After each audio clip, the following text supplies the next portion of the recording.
2021년을 마무리하는 12월 첫날입니다. 올해 마지막 한 달도 하나님의 평강과 은총이 함께 하시기를 주님의 이름으로 축복합니다. 지난번에 우리 나눴던 말씀을 한번 다시 생각해 보겠습니다.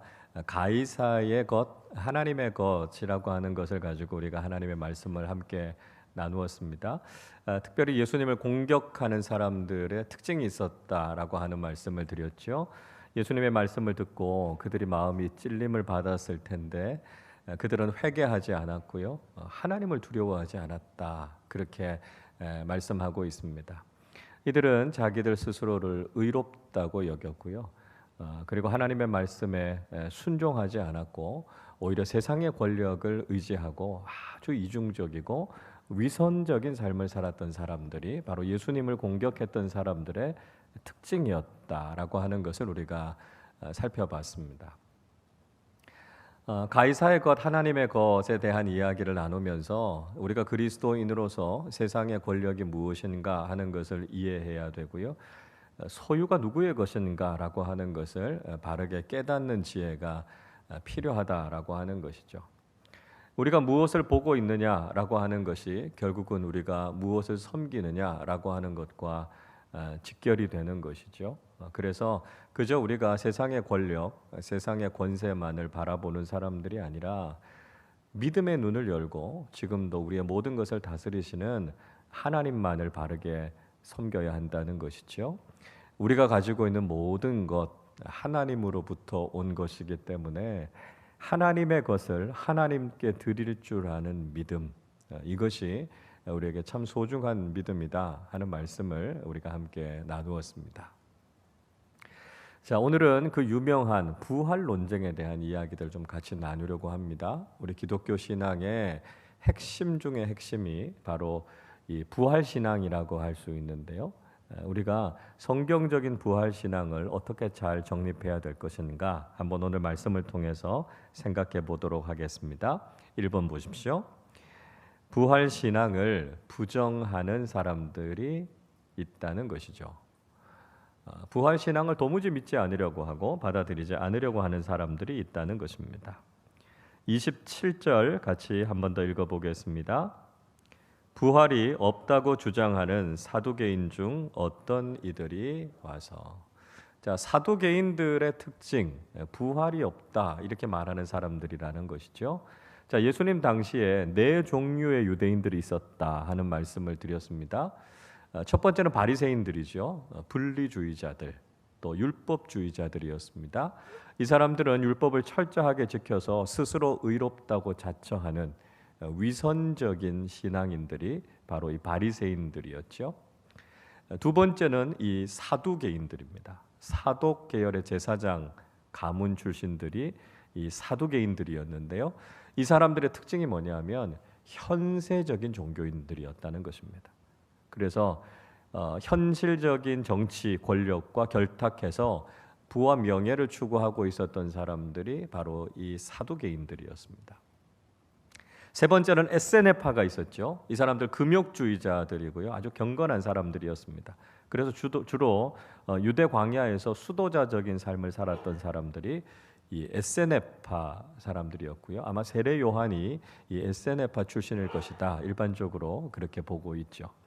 네 번째는 열심당원들이 있었습니다. 폭력을 써서라도 로마의 지배로부터 벗어나야 된다 이렇게 이야기했던 사람들이 열심당파 사람들이었습니다. 자, 오늘 예수님과 논쟁을 벌이고 있는 사람들은 사두개인들이죠. 이 사람들은 부활이 없다, 부활을 믿지 않는 사람들이었다라고 하는 것이죠. 자, 이 사람들의 배경을 생각해 보면 여러분 충분히 이해가 되시죠? 아주 현실적인 사람들이고 이 세상에서 얼마나 많은 것을 가지고 누릴 것인가에 관심이 있는 사람들이었기 때문에 내세, 부활 이런 것에 대해서는 별로 관심도 없었고 그걸 인정하지 않는 사람들이었습니다. 사도 바울이 예루살렘 공의회에서 증언을 할 때도 역시 이 사두개인들이 부활과 관련되는 문제 때문에 소동이 일어났던 것을 볼 수 있습니다. 사도행전 23장 6절에 보면 이런 말씀이 있습니다. 바울이 그중 일부는 사두개인이요 다른 일부는 바리새인인 줄 알고 공회에서 외쳐 이르되 여러분 형제들아 나는 바리새인이요 또 바리새인의 아들이라 죽은 자의 소망 곧 부활로 말미암아 내가 신문을 받노라. 자, 유대인들의 공격과 반대 때문에 지금 바울이 체포되지 않았습니까? 그래서 예루살렘 공회에서 자기 이야기들을 막 증언하는데 보니까 일부는 바리새인들이고요, 일부는 사두개인들입니다. 그래서 바울이 지혜가 떠오른 거죠. 그래서 나는 죽은 자의 부활을 믿는다 이렇게 이야기하니까요, 하나같이 바울을 반대했던 유대인들이 오히려 바울 쪽의 부활을 믿는 바리새인들과 믿지 않는 사두개인들 사이에 오히려 다툼이 일어나게 됩니다. 그래서 그 위기의 상황들을 모면하게 되죠. 자, 이런 사두개인들처럼 부활을 믿지 않는 사람들이 우리 주변에도 많이 있습니다. 교회를 다니지 않는 사람들 당연히 부활을 믿지 않고요, 심지어는 교회를 다니는 사람들 중에서도 부활을 믿지 않으려고 하는 분들이 있으십니다. 예수님의 교훈의 말씀 좋아요. 예수님께서 보여주셨던 도덕적이고 윤리적인 삶, 예수님께서 보여주셨던 사랑의 삶 다 좋다는 거죠. 그런데 이 부활만큼은 못 믿겠다 이렇게 이야기하는 사람들이 있습니다. 서구 유럽의 신학자들 가운데 상당히 많은 사람들이 예수 그리스도의 부활을 믿지 않습니다. 여러분, 그러나 우리가 다시 한번 기억해야 되는 것은 복음에서부터 십자가와 부활을 빼면 그건 아무것도 아닙니다. 바울이 이야기하지 않습니까? 예수 그리스도께서 죽었다가 살아나셨다는 것을 우리가 믿지 않는다면, 그것이 헛것이라면 우리의 신앙도 아무것도 아니다 이야기하고 있습니다. 여러분, 복음을 믿는다는 것은 부활을 믿는다는 것입니다. 복음의 중심에는 십자가와 부활이 있다라고 하는 것을 우리는 반드시 기억해야 한다는 것이죠. 2번입니다. 부활 신앙을 논쟁거리로 만들어서는 안 된다는 것이죠. 부활 신앙을 논쟁거리가 되게 해서는 안 된다라고 하는 것입니다. 29절부터 33절까지 말씀을 읽어보면 지금 사두개인들이 굉장히 곤란한 질문 한 가지를 예수님께 묻고 있습니다.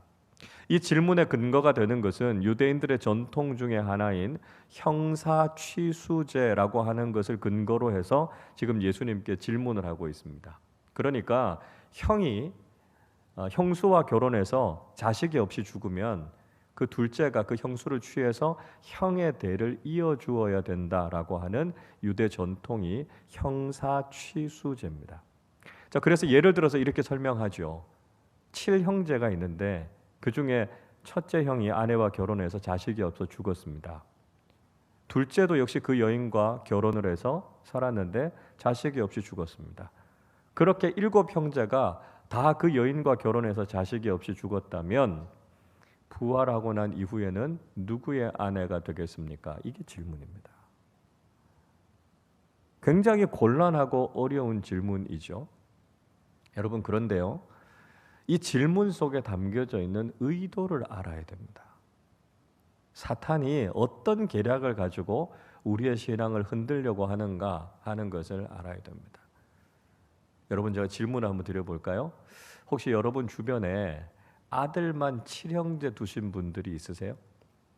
혹시 여러분 아시는 분들 중에 아들만 7형제 있는 분 이야기를 들어보신 분 있으세요?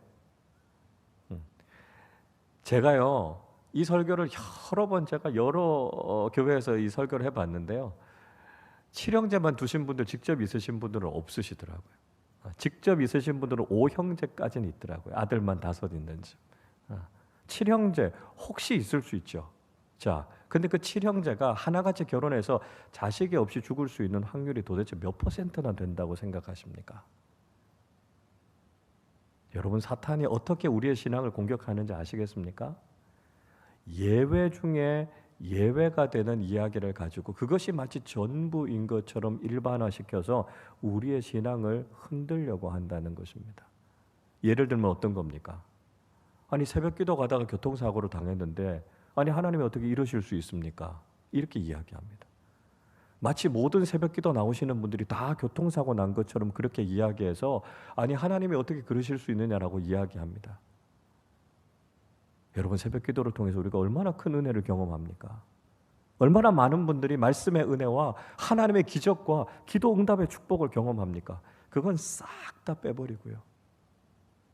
그저 어쩌다가 예외적으로 일어날 수도 있는 한두 가지의 이야기를 가지고 그게 전부인 것처럼 이야기하면서 우리 기독교 신앙에 대해서 공격하는 경우들이 많이 있다는 것입니다. 물론 우리가 신앙생활하면서 다 이해 안 되는 게 있어요. 다 설명이 안 되는 게 있습니다.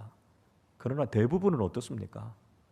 하나님의 말씀대로 말씀에 순종하면 하나님께서 그 기도에 응답해 주시고 복을 주시고 풍성한 은혜를 주시지 않습니까? 그 모든 것들을 다 제외해 버리고 예외적인 것들을 가지고 논쟁거리로 삼으려고 하는 것이 사탄의 계략이다라고 하는 것을 알아야 됩니다. 여러분, 부활이 왜 논쟁거리가 되어야 합니까? 부활은 우리에게 주신 가장 큰 축복 아닙니까? 인간에게 가장 큰 절망이라고 하는 이 죽음의 사건을 영원한 생명으로 바꾸어 놓은 부활이야말로 논쟁거리가 아니죠. 소망의 이유죠. 우리에게 주신 가장 큰 축복 아닙니까? 여러분, 부활 신앙을 가지고 논쟁할 것이 아니라 부활이 오늘도 내 삶에 무엇과도 바꿀 수 없는 소망이 된다라고 하는 것을 깨닫고 부활 신앙 가지고 살아갈 수 있다는 것에 감사하시는 우리 모두가 되실 수 있기를 바랍니다. 3번입니다. 부활 이후의 삶은 현세의 삶과는 질적으로 다른 삶이다 하는 것입니다. 부활 이후의 삶은 지금 우리가 이 세상에서 살아가는 삶과는 질적으로는 다르다라고 하는 것이죠. 34절 35절 같이 읽어보겠습니다. 예수께서 이르시되 이 세상의 자녀들은 장가도 가고 시집도 가되 저 세상과 및 죽은 자 가운데서 부활함을 얻기에 합당히 여김을 받은 자들은 장가가고 시집가는 일이 없으며. 자, 7형제와 다 결혼한 그 여인은 도대체 부활 때에 누구의 아내가 될 것인가? 라는 질문에 대해서 예수님께서 어떻게 대답하셨습니까? 아무의 아내도 아니라는 것입니다. 부활한 이후에는 우리가 이 세상에서 살아가는 것처럼 이런 결혼 관계, 장가나 시집 가는 일들이 없을 것이다.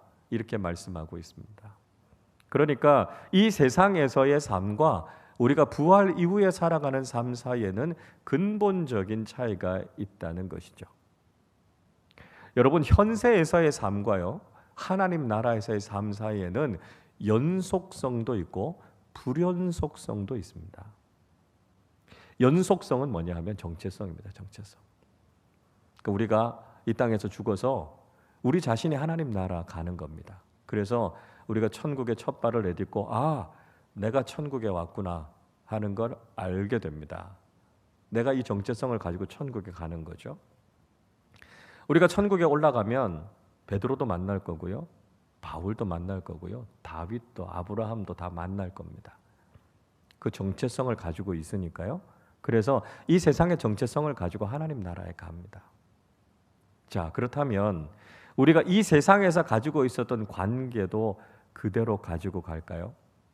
부부 관계, 가족 관계, 부모 자녀의 관계, 그것도 그대로 가지고 갈까요? 아니요. 그 관계성은 그대로 가지고 가지 않습니다. 그 인간 관계는 그냥 이 땅에서의 인간 관계예요. 하나님 나라 가면 어떻게 됩니까? 우리 모두는 예수 그리스도의 거룩한 신부가 되는 거죠. 그리고 그곳에 올라간 모든 사람들은 다 하나님의 자녀들로서 서로가 거룩한 형제 자매로서 하나님 나라에서 살아가게 되는 것입니다. 그러니까 이 땅에서의 관계는 하나님 나라로 더 이상 이어지지 않습니다. 자, 이렇게 말씀드리면 많이 섭섭하시죠? 좀 허탈하실 수 있습니다. 아니, 사랑하는 가족들과 천국에서 같이 있어야 되는데 이 세상에서의 관계가 더 이상 이어지지 않는다면 그 너무 허전하지 않습니까? 이렇게 말씀하실 수 있습니다. 그러나 성경은 분명히 그렇게 이야기하고 있습니다. 우리가 하나님 나라에서는 이 세상에서 인간 관계를 가지고 살아가는 것은 아닙니다. 자, 여러분, 그렇다면 우리 어떻게 살아야 될까요?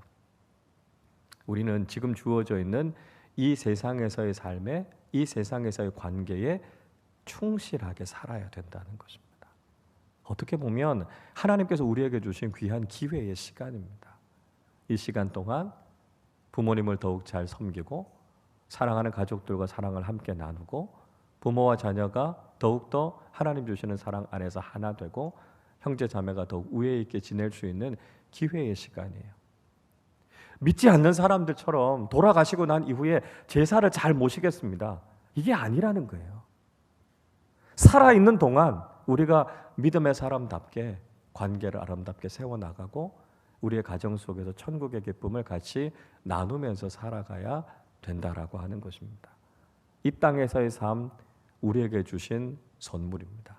그래서 이 땅에서 주신 삶 동안에 우리가 어떻게 믿음의 삶을 살아갈 수 있는가, 우리가 어떻게 함께 사랑을 나누면서 살아갈 수 있는가라고 하는 것이 중요하다 하는 것을 잊지 말아야 된다는 것이죠. 4번입니다. 부활신앙은 하나님의 자녀로 사는 것이다 라고 하는 것이죠. 부활신앙은 하나님의 자녀로 사는 것이다. 36절 같이 읽어보겠습니다. 그들은 다시 죽을 수도 없나니 이는 천사와 동등이요 부활의 자녀로서 하나님의 자녀임이라. 부활한 사람들은 다시 죽지 않는다 이렇게 말씀하고 있습니다. 그러니까 나사로가 다시 살아난 사건은 엄밀한 의미에서는 부활이 아니고요 소생이라고 할 수 있습니다. 그렇죠? 나사로는 다시 죽었으니까요. 그러니까 나사로는 사실 그것이 부활의 사건이 아니었고 다시 살아나는 소생의 사건이었습니다. 진정한 부활을 경험하면 다시 죽지 않습니다. 하나님의 나라에서 영원히 살게 되는 것이죠. 하나님의 나라에서 왜 영원히 죽지 않고 살게 될까요? 그 이유는 죽음이 생명에게 삼켜졌기 때문에 그렇다라고 하는 것입니다. 사망이 더 이상 없으니까 우리가 영원히 사는 것입니다. 고린도후서 5장 4절에서 바울은 이렇게 이야기합니다. 참으로 이 장막에 있는 우리가 짐진 것 같이 탄식하는 것은 벗고자 함이 아니요 오히려 덧입고자 함이니 죽을 것이 생명에 삼킨 바 되게 하려 함이라 말씀합니다. 바울은 개인의 종말론을 이야기합니다. 우리가 육신의 장막을 벗게 됐을 때 하나님 나라에 가서 우리가 새로운 옷을 입는데 그것이 예수 그리스도의 생명의 옷이라는 것입니다. 이 생명의 특징이 뭐냐 하면 죽을 것을 생명이다 삼켜버렸어요. 사망을 생명이다 삼켜버렸기 때문에 하나님 나라에는 사망이라고 하는 것이 존재하지 않습니다. 그래서 우리가 영원히 살게 된다는 것이죠. 또 천국에서는 우리가 천사와 동등이라는 것이죠. 그만큼 우리가 존귀한 존재로 살아가게 된다 하는 것을 이야기하고 있습니다. 그리고 우리가 하나님의 자녀로서 살게 된다는 것이죠. 육신의 생명은 부모님으로부터 우리가 물려받은 것입니다. 그러나 영원한 생명은 하나님으로부터 우리에게 주어진 것이죠. 그래서 하나님의 생명을 우리가 덧입은 것입니다. 하나님의 생명으로 나아진 것이죠. 그걸 가리켜서 거듭남이다 이렇게 이야기하는 것이죠. 그러니까 부활 신앙을 가지고 있다라고 하는 것은 하나님의 생명으로 우리가 거듭났다라고 하는 것을 이야기하고 있습니다. 우리에게 생명을 주신 분이 하나님이시니까요. 우리는 하나님을 아버지로 섬기면서 살아야 된다는 거죠. 세상의 자녀로 살면 안 된다는 것입니다. 세상에 순종하고 세상의 가치를 따라가고 세상에 우리가 고개 숙이면서 살아가는 사람들이 아니라 우리의 아버지는 하나님 한 분밖에 없으심을 고백하고 하나님의 자녀답게 하나님께만 순종하면서 살아가야 된다라고 하는 것이죠. 5번입니다. 부활신앙은 하나님 앞에서 영원히 살아있는 것이다 하는 것입니다. 부활신앙은 하나님 앞에서 영원히 살아있는 것이다 하는 거죠. 37절 38절 같이 읽어보겠습니다. 죽은 자가 살아난다는 것은 모세도 가시나무 떨기에 관한 글에서 주를 아브라함의 하나님이요 이삭의 하나님이요 야곱의 하나님이시라 칭하였나니 하나님은 죽은 자의 하나님이 아니요 살아있는 자의 하나님이시라 하나님에게는 모든 사람이 살았느니라 하시니. 예수님께서 죽은 자가 살아난다라고 하는 것을 설명하시면서 모세가 떨기나무 앞에서 했던 이야기를 예를 들어서 말씀하고 계십니다. 모세가요, 떨기나무, 불 붙은 떨기나무 앞에 서서 아브라함의 하나님, 이삭의 하나님, 야곱의 하나님을 부르지 않았습니까? 자, 모세에게 있어서 아브라함과 이삭과 야곱은요, 이미 다 수백 년 전에 죽은 조상들입니다. 그러니까 모세가 지금 그 현장에서 죽은 자들의 하나님을 찾은 것입니까? 그게 아니라는 것입니다. 이미 그들은 이전에 육신적으로 다 죽었지만 이미 하나님 안에서 부활해서 살아있는 존재들이라는 것입니다. 아브라함, 이삭, 야곱, 육신적으로는 죽었지만 이미 하나님 안에서 부활해서 살아있는 사람들이라는 것이죠. 그리고 그들과 함께 영원토록 살아계신 하나님을 찾고 있다는 것이죠. 그 현장은요, 하나님과 살아있는 사람들, 하나님의 생명으로 충만한 현장이다라고 하는 이야기를 하고 계시는 것입니다. 육신적인 생명과 영원한 생명을 가지고 있는 모세와 이미 죽었지만 부활해서 살아있는 아브라함, 이삭, 야곱, 그리고 살아계신 하나님과 함께 그 거룩한 생명의 현장이 바로 모세가 떨기나무 가운데서 하나님을 부르고 찾았던 현장이다라고 하는 이야기를 하고 있습니다. 이게 조금 이해가 되실 수 있는 예가 될지 몰라서 제가 설명을 드리는데요. 아현동에 가면 러시아 정교회가 있습니다. 그래서 그 본당에 제가 이렇게 들어가 보니까요, 원형으로 생긴 예배당인데요. 이렇게 의자가 놓여져 있고 벽에 이콘이라고 하는 성화가 그려져 있습니다. 물론 우리 개신교회는 성화나 성상 같은 걸 인정하지 않습니다. 근데 제가 거기서 느꼈던 좋은 교훈이 한 가지 있어서 제가 좀 나누려고 합니다. 제가 그 의자에 이렇게 앉아 있었고요. 그 옆에 벽면 쪽으로 이렇게 그림이 벽 전체로 그려져 있는데 제일 아래쪽에는 이 믿음의 선조들의 그림이 이렇게 쭉 그려져 있었어요. 그리고 그 위에는 초대교회 교부들의 그림이 이렇게 그려져 있습니다. 그리고 그 위에는 12 사도들, 예수님의 12 제자들 그림이 그려져 있고요. 제일 중앙 위쪽에는 구름 타고 계시는 예수 그리스도가 그려져 있었습니다. 거기서 잠깐 이렇게 기도를 하는데 제 안에 어떤 영적인 감동이 있었는가 하면, 지금 여기는 내가 혼자 있는 게 아니구나. 나와 함께 믿음의 길을 걸었던 그 수많은 믿음의 선조들이 지금도 부활해서 살아서 나와 함께 이곳에서 거룩한 예배를 드리고 있고, 그리고 바로 살아계신 주님께서 나와 함께 하고 계시는구나라고 하는 그 임재의 체험이 그곳 가운데서 경험되어진 거죠. 여러분, 이런 것이라고 할 수 있습니다. 우리가 부활 신앙을 가지고 있다라고 하는 것은요, 죽어도 살아 있다는 의미입니다. 근데 만약에 우리가 부활 신앙을 가지고 있지 않다면 살아 있는 것 같지만 사실 그것은 죽은 것입니다. 부활 신앙은 그 어떤 경우에도 살아계신 주님과 또 부활해서 이미 살아있는 믿음의 사람들과 함께 이 믿음의 길을 끝까지 걸어간다는 것을 의미합니다. 이 부활의 신앙이 우리에게 얼마나 큰 능력이 되고요, 얼마나 큰 소망이 되는지 모릅니다. 만약에 믿음의 삶을 살아가다가 고난당한다면 나만 혼자 고난당하고 있는 것이 아니라는 것입니다.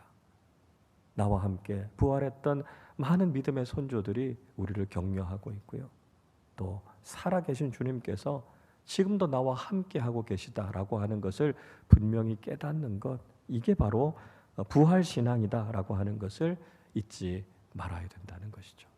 하나님 앞에서 모든 사람들이 살아있고요, 우리가 그들과 함께 이 믿음의 길을 걸어가고 있는 것입니다. 믿음의 사람들이 때로는 순교하기도 하고 때로는 고난을 당하기도 하고 이미 오래전에 이 세상을 다 떠났다 할지라도, 그러나 영적으로는 지금도 수많은 그리스도의 군사들이 우리와 함께 이 믿음의 길을 걸어가고 있다라고 하는 사실을 여러분 결코 잊지 마시기를 바랍니다. 6번입니다. 부활신앙은 세상의 모든 가르침을 압도하는 진리다라고 하는 거죠. 세상의 모든 가르침을 다 압도하는 진리가 바로 이 부활신앙이라는 것입니다. 39절 40절 읽어보겠습니다. 서기관 중 어떤 이들이 말하되 선생님 잘 말씀하셨나이다 하니 그들은 아무것도 감히 더 물을 수 없음이더라. 서기관 중에 어떤 사람이 예수님 말씀 정말 잘하셨습니다. 예수님의 말씀에 대해서 동의하고 극찬했습니다. 이 서기관은 바리새인이죠. 부활을 믿고 있는 사람이었으니까요. 예수님을 통해서 이 부활의 진리를 깨닫게 됐고, 그렇습니다. 예수님이 말씀하신 이 부활의 진리야말로 가장 놀라운 진리입니다. 고백하고 있습니다. 그 예수님의 말씀 앞에서 부활을 믿지 않는 사두개인들은 단 한마디도 할 수 없었던 거죠. 왜요? 이 부활의 신앙이 세상의 모든 가르침과 세상의 모든 교훈을 압도하는 진리이기 때문입니다. 여러분, 수없이 많은 종교들이 가르치는 윤리적이고 도덕적인 가르침, 그것이 아무리 훌륭하다 할지라도 죽은 자가 살아난다라고 하는 이 부활의 진리보다 더 강력한 진리가 있습니까? 세상의 그 무엇보다도 죽었던 자가 영원히 살아나게 된다라고 하는 이 부활의 진리보다 더 강력하고 파워풀한 진리는 없습니다. 우리가 바로 이 확실한 진리, 이 부활 신앙 위에 우리의 믿음의 뿌리를 깊이 내리고 우리의 신앙을 흔드는 그 어떤 도전 앞에서도 결코 꺾이지 않는 부활의 신앙을 가지고 살아가는 우리 모두가 되실 수 있기를 바랍니다. 예수님께서 그리스도와 다윗의 자손과 관련된 이야기를 계속해서 이어서 이야기하고 계십니다. 이 말씀 속에서도 역시 부활에 대한 이야기를 말씀하고 계십니다. 자, 1번을 보시죠. 그리스도는 육신적으로는 다윗의 자손이다 하는 것이죠. 41절 말씀 읽어보겠습니다. 예수께서 그들에게 이르시되 사람들이 어찌하여 그리스도를 다윗의 자손이라 하느냐. 자, 그리스도가 다윗의 자손으로 올 것이다 라고 하는 말씀을 예수님께서 다시 한번 언급하고 있습니다. 그리고 예수님께서 다윗의 혈통에서 태어나지 않으셨습니까? 성경에 나오는 족보들, 톨레도트라 그러죠. 이 족보에서는 예수님께서 분명히 유대 지파 다윗의 후손으로 오실 것이다 라고 하는 이야기를 분명히 기록하고 있습니다. 사도 바울도 로마서 1장 3절에서 이렇게 말씀하지요. 그의 아들에 관하여 말하면 육신으로는 다윗의 혈통에서 나셨고, 이렇게 말씀합니다. 그러니까 육신의 뿌리로는 다윗의 자손이다라고 하는 것이죠. 자, 근데 유대인들이 예수님이 메시아이시다라고 하는 걸 인정하지 않으려고 하니까요. 메시아는 분명히 다윗의 혈통에서 올 것인데 예수님은 메시아가 아니다. 이렇게 예수님을 거부한 것이죠. 그러나 성경은 분명히 증언합니다. 예수님은 다윗의 혈통에서 오신 유일하신 메시아이시고 그분이 바로 구약의 모든 예언을 성취하신 분이시다라고 하는 것을 분명히 이야기하고 있죠. 그래서 다윗의 혈통에서 오신 우리의 유일한 구원자, 메시아이신 분은 예수님 한 분뿐이시다라고 하는 것을 우리가 분명히 믿어야 한다는 것입니다. 2번입니다. 그리스도는 다윗에게도 주님이 되신다 하는 것입니다. 그리스도는 다윗에게도 주님이 되신다 하는 거죠. 42절 말씀 읽어보겠습니다. 시편에 다윗이 친히 말하였으되 주께서 내 주께 이르시되. 자, 예수님께서 시편의 말씀을 인용해서 말씀합니다. 그때 다윗이 뭐라고 이야기하냐면 그리스도를 가리켜서 내 주님 이렇게 이야기한다라고 하는 것이죠. 자, 이게 좀 이상하지 않느냐? 예수님께서 다시 한번 질문하십니다. 44절을 보십시오.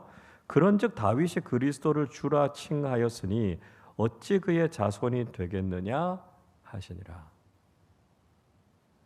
아니, 그리스도가 다윗의 자손인데 어떻게 다윗의 후손이 될 수 있겠느냐? 이렇게 어떻게 그리스도가 될 수 있겠느냐? 내 주라고 이야기할 수 있겠느냐? 이렇게 이야기하고 있는 것이죠. 인간적으로는 그렇지 않습니까? 다윗보다 1000년 이후에 예수님께서 태어나셨습니다. 1000년 이후에 태어난 후손을 향해서 다윗이 내 주님 이렇게 이야기하는 게 말이 안 된다라고 하는 것이죠. 그러나 예수님은 단지 인간이 아니시라 예수님이 바로 하나님이시기 때문에 다윗은 자신의 후손으로 오실 그리스도를 향해서도 내 주님이다 이렇게 표현했다라고 하는 것이죠. 자, 바울도 마찬가지로 예수님을 향해서 주님 이렇게 이야기하죠. 로마서 1장 4절은 이렇게 말씀합니다. 성결의 영으로는 죽은 자들 가운데서 부활하사 능력으로 하나님의 아들로 선포되셨으니 곧 우리 주 예수 그리스도시니라. 바울은 우리 주 예수 그리스도 나의 주님이시다 이렇게 이야기합니다. 왜요? 그분이 성결의 영으로 죽음에서부터 부활하셔서 영원히 살아계시는 주님이 되시기 때문이라는 것이죠. 그래서 바울이 이야기한 주님과 다윗이 이야기한 주님은 같은 분이시라는 것입니다. 그분이 바로 예수 그리스도 성자 예수님이시라는 거죠. 아니 도대체 천년이라고 하는 시간의 간격이 있는데 어떻게 같은 주님, 동일한 주님을 믿을 수 있습니까? 그것도 다윗은 자신의 후손이 될 텐데 어떻게 그분을 향해서 주님이라고 이야기할 수 있습니까? 사람들이 흔히 이런 질문을 하죠. 예수님은 신약 시대 인물 아닙니까? 신약 시대를 여신 분이 예수님이신데 그러면 구약의 사람들은 어떻게 예수님을 믿을 수 있습니까? 어떻게 구약 시대의 사람들이 예수님을 주님이라고 고백할 수 있습니까? 여러분, 인간은 시 공간의 제약 속에서 살아갑니다. 우리가 살아가는 것은 마치 직선과 같은 시간선 속에서 살아갑니다. 그래서 과거, 현재, 미래라고 하는 일직선적인 시간선 속에서 살아갑니다. 그런데 하나님은요, 영원이라고 하는 건 어떤 개념입니까?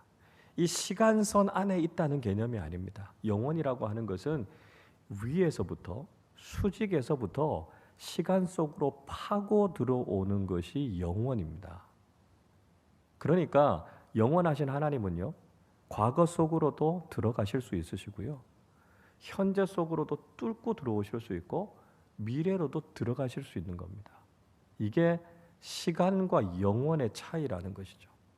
영원하신 하나님께서 시간 속으로 들어오신 가장 분명한 사건이 뭡니까? 성육신 사건, 성탄의 사건 아닙니까? 이게 바로 영원하신 하나님이 시간 속으로 들어오신 것을 인간의 눈으로 가장 잘 이해하게 한 사건이 바로 성탄의 사건입니다. 근데 영원히 시간 속으로 들어온 사건은 그거 한 번만 있었던 것이 아니라는 것이죠. 구약 시대로 살았던 많은 사람들, 다윗이 어떻게 주님을 만났습니까? 영원하신 주님이 과거 속으로 들어오셔서 다윗과 만나셔서 그에게 주님이 되신 겁니다. 앞으로 미래에 우리 이후에 있게 될 세대들에게 영원하신 주님께서는 찾아가신다는 것이죠. 그래서 그들에게도 현재적으로 만나 주신다는 것입니다. 이것이 바로 영원한 현재라고 하는 것이죠. 그래서 영원 속에 계시는 하나님께서는 시간과 공간의 제약이 없으시고요, 언제든지 누군가도 찾아가셔서 만나 주시고 그를 구원해 주시고 그의 주님이 되시는 겁니다. 그러니까 수천 년의 시간의 공간 아무런 의미가 없습니다. 누구든지 다 예수 그리스도를, 또 살아계신 하나님을 나의 주님으로 고백하고 영접할 수 있게 된다는 것이죠. 이것이 바로 부활하신 주님, 살아계신 주님을 온 세대의 모든 사람들이 다 만날 수 있다라고 하는 것을 이야기하는 것이죠. 마찬가지로 오늘을 살아가는 우리도 지금도 시간을 뚫고 들어오셔서 우리를 만나주시는 그 영원하신 하나님을 만나고 그분을 나의 주님으로 고백하는 믿음을 가져야 한다는 것이죠.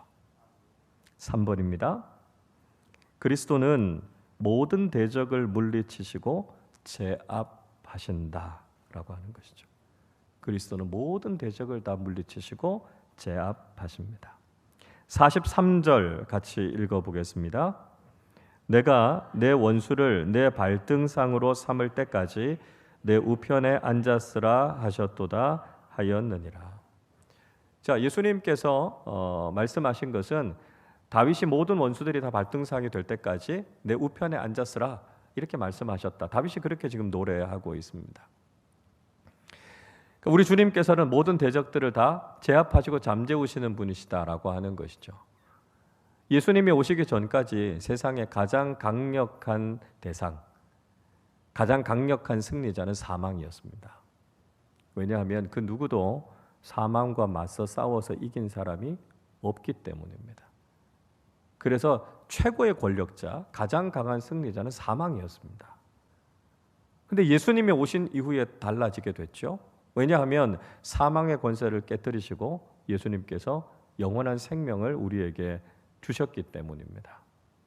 그래서 더 이상 사망이 왕노릇하지 못하게 하셨고요. 예수 그리스도의 생명이 왕노릇하시고 우리의 삶을 다스리신다라고 하는 것이죠. 그 이야기를 고린도전서 15장의 부활장에서 하고 있지 않습니까? 고린도전서 15장 55절부터 57절은 이렇게 말씀합니다. 사망아 너의 승리가 어디 있느냐? 사망아 내가 쏘는 것이 어디 있느냐? 사망이 쏘는 것은 죄요 죄의 권능은 율법이라. 우리 주 예수 그리스도로 말미암아 우리에게 승리를 주시는 하나님께 감사하노니. 자, 사망이 이제까지 승리할 수 있었던 비결이 무엇이었습니까? 사망이 공격하는 건 죄거든요. 그러니까 사망은 죄만 공격합니다. 그런데 예수님이 오시기 전까지 인간은 죄의 문제를 해결하지 못했습니다. 그래서 사망은 끊임없이 인간의 죄를 공격했고요. 그렇기 때문에 인간은 결국 백전백패하고 말았습니다. 사망이 무조건 이겼던 거죠. 그런데 예수님께서 오셔서 우리의 죄를 다 씻어주셨으니까요. 예수님의 보혈로 우리의 죄를 다 씻어주셔서 더 이상 사망이 우리를 공격할 수 있는 죄가 없어졌습니다. 예수님께서 우리의 죄를 다 덮어주셨잖아요. 그러니까 더 이상은 사망이 우리를 공격하지 못하게 된 것이고요. 그래서 우리가 승리자가 된 것입니다. 예수 그리스도께서 사망의 권세를 이기시고 승리자가 되신 것처럼 예수 그리스도 안에서 죄의 문제를 해결한 우리도 역시 사망과 맞서 싸워 이긴 승리자가 된 것이죠. 그래서 사도 바울은 이야기합니다. 예수 그리스도를 통해 우리에게 승리를 주신 하나님께 감사하라 이야기하고 있습니다. 여러분, 그리스도인은 최후의 승리자입니다. 우리는 가장 강력한 적인 사망과 맞서 싸워 이긴 사람들이기 때문입니다. 우리가 무엇을 두려워하겠습니까? 우리가 믿음으로 승리하지 못할 이유가 무엇이겠습니까? 예수 그리스도 안에 있다면, 십자가와 부활의 신앙을 가지고 살아간다면 우리는 결코 패배하지 않고 주님과 함께 승리를 누리며 살아가는 사람들이 된다는 것이죠. 우리가 분명한 부활 신앙을 가지고 이 세상 속에서도 결코 흔들리지 않는 믿음의 사람들이 되셔서 믿음의 놀라운 승리를 경험하고 하나님 나라 영원한 생명을 누리는 우리 모두가 되시기를 주님의 이름으로 축원합니다.